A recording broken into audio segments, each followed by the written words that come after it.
अब वो कह रहे हैं सत्ता का नशा उनके टीएमसी के सिर पर इस कदर चढ़ गया था कि उन्हें लगने लगा था कि दुनिया में कोई भी उनका कुछ नहीं बिगाड़ सकता।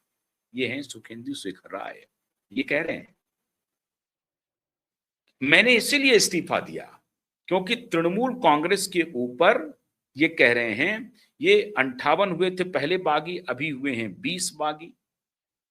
ये जो तृणमूल कांग्रेस में जो ट्वीट हुई है, पहले 58 अब तो 62 हो गया है। विधायकों की संख्या अब 62 हो गई है और सांसदों की संख्या 20 हो गई है लोकसभा का।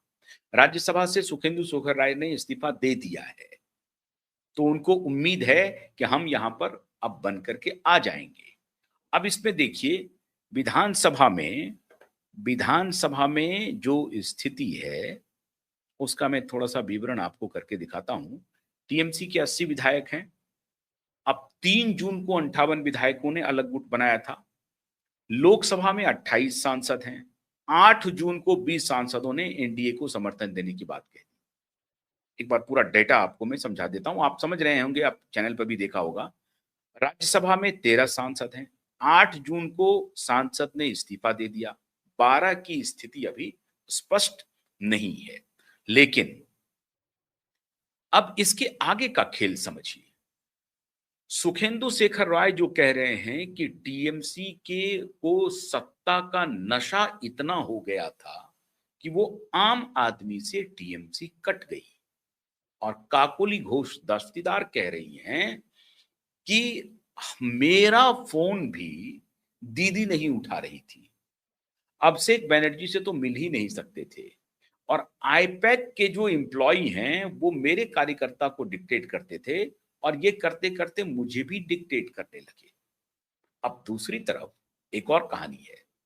महुआ मोइत्रा, कीर्ति आजाद, सयोनी घोष, इन लोगों का कहना है कि काकोली घोष दास्तीदार ने इसलिए बगावत किया क्योंकि वो कोलकाता में बारासात सीट से अपने बेटे के लिए टिकट चाहती थी और ममता दीदी ने उनको टिकट नहीं दिया बारासात से। इसलिए काकोली घोष ने बगावत कर दी और दूसरी उनको चीफ व्हिप के पद से जब हटाया और कल्याण बनर्जी को बनाया उस वक्त ही वो नाराज हो गई। अब सबसे बड़ा इक्वेशन मित्रों ये है कि 28 में से 20 अगर इस तरफ है तो कितनी महिला सांसद दीदी के साथ है। सयोनी घोष दिखाई पड़ रही हैं, महुआ मोइत्रा दिखाई पड़ रही हैं, सागरिका घोष राज्यसभा में है। लेकिन सागरिका घोष के पतिदेव जो साक्षात्कार कर रहे थे काकोली घोष दास्तीदार का, तो उनको काकोली दीदी कह के बुला रहे थे और ये कह रहे थे कि अगर आपका अभिषेक बनर्जी को दीदी हटा दे, मतलब ममता दीदी हटा दे, तो क्या ये 20 के 20 सांसद वापस आ जाएंगे। काकोली घोष दास्तीदार ने कहा सवाल ही नहीं उठता है, किसी कीमत पर हम नहीं आएंगे। काकोली घोष दस्तीदार ने कहा कि आरजीकर हॉस्पिटल के जो अपराध हैं वो तृणमूल कांग्रेस अपने दामन से धो नहीं सकता है। जिस तरह से हम लोगों ने सवाल उठाए और हमारे सवाल को उन्होंने गटर में फेंक दिया, उसी दिन से हम लोगों ने यह तय किया था कि अब इस पार्टी में हमारा भविष्य नहीं है, क्योंकि पार्टी गुंडों, मवालियों, बलात्कारियों की पार्टी हो चुकी है। ये साफ साफ काकोली घोष दस्तीदार अब कैमरे पर कह रही है। उनको फिर लोगों ने पूछा कि ये बात तो चुनाव के पहले भी हो सकता था, 2024 में आरजीकर की घटना हुई थी, तब आपने क्यों नहीं इस्तीफा दिया। बोला साहब तब अगर इस्तीफा देते तो लोग कहते कि भाई आपकी वजह से पार्टी हार गई, हमारी और चुनाव था और मैं इस तरह से धोखा देना नहीं चाहता था। अब जब पार्टी को जनता ने हरा दिया, पार्टी को जनता ने सबक सिखा दिया, और हमारा स्टैंड, हमारे स्टैंड को विंडिकेट किया, हमारे स्टैंड को समर्थन किया जनता ने। जो बात हम इनर पार्टी में कह रहे थे कि ऐसे कुकर्म को आप समर्थन दे रहे हैं, ये समर्थन देना बंद कीजिए, जनता में भारी नाराजगी है। तो पार्टी ने हमारी बात का तिरस्कार किया। आज हमारी बात सच साबित हुई और पार्टी को जनता ने सबक सिखा दिया। तो जब हमारी बात को जनता ने स्वीकार कर लिया, इसका मतलब जनता हमारे साथ है, ना कि दीदी के साथ है, ना ही अभिषेक बनर्जी के साथ है। इसलिए कोई सवाल ही नहीं उठता कि अभिषेक बनर्जी के नाम पर हम समझौता कर लें और 20 के 20 सांसद आ जाएं। अब दूसरे एक सांसद हैं स्वागतो रॉय।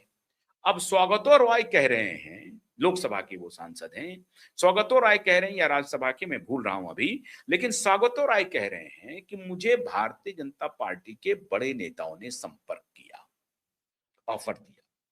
मैं पार्टी से नाराज जरूर हूं, लेकिन मैं बीजेपी में नहीं जा सकता। क्यों?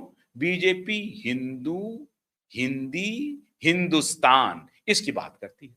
मैं हिंदू, हिंदी, हिंदुस्तान में बिलीव नहीं करता हूं, मैं किसी और चीज में बिलीव करता हूं। बड़ी अच्छी बात है।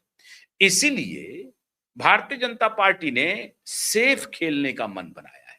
कहा है कि देखो भाई, पहले तो 23 या 22 जो आंकड़ा है, जहां तुम्हारे ऊपर एंटी डिफेक्शन लॉ लागू नहीं होगा, अगर आप बीजेपी में आते हो तो आपको ये आंकड़ा चाहिए। और अगर आप बीजेपी में नहीं आते हो तो आप एक सेपरेट धारा के रूप में बने रह सकते हो, फिर आपके ऊपर एंटी डिफेक्शन लॉ लागू नहीं होगा। आप दल बदल के नहीं जा रहे हैं। आपने सिर्फ चिट्ठी लिखी है ओम बिरला साहब को कि मैं पार्टी के अंदर ही, पार्टी के नेतृत्व से अलग ये हमारा धड़ा है और इसे आप अनुमति दे दीजिए, क्योंकि हम जनता के इलेक्टेड रिप्रेजेंटेटिव हैं।